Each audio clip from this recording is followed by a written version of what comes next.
Another interesting thing with ayahuasca is its use, the accompaniment of music that you find in the traditions of like both the Santo Daime and the traditional vegetalismo practices here in Peru.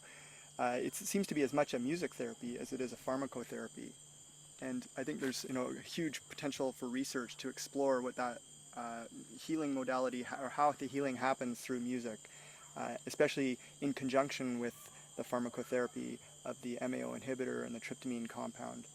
Uh, Again, there was a long history prior to the 1960s. Well, not long. There was a history from the 1950s and early 1960s of looking at psychedelic therapies using LSD to treat alcoholism, for example.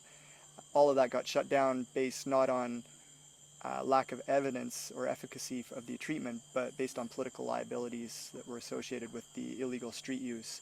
And it's only just in the last 10 years, it seems, that there's been a renaissance or rehabilitation of psychedelics, and it seems to be growing now much more rapidly. I attended the World Psychedelic Forum in Basel, Switzerland, and I really left feeling that within the next 5 years, this is going to be evidence-based medicine again, that there's a whole number of research projects that have recently published or soon to be publishing results that are going to corroborate the evidence that was generated in the late 50s and early 60s. It's going to be interesting to see that. It's an exciting time to be working on this issue. Sure. There seems to be a lot of public acceptance. Again, the sort of discourse you see in the media talking about things like ayahuasca. In many ways, that's what's interesting about ayahuasca, is that it's a tabula rasa, in that there's a lot of baggage associated with things like mushrooms or peyote. People have heard of those, and there's somewhat of a stigma attached to them. Whereas ayahuasca, still, even experts in the field of drugs and drug policy have never heard of it before.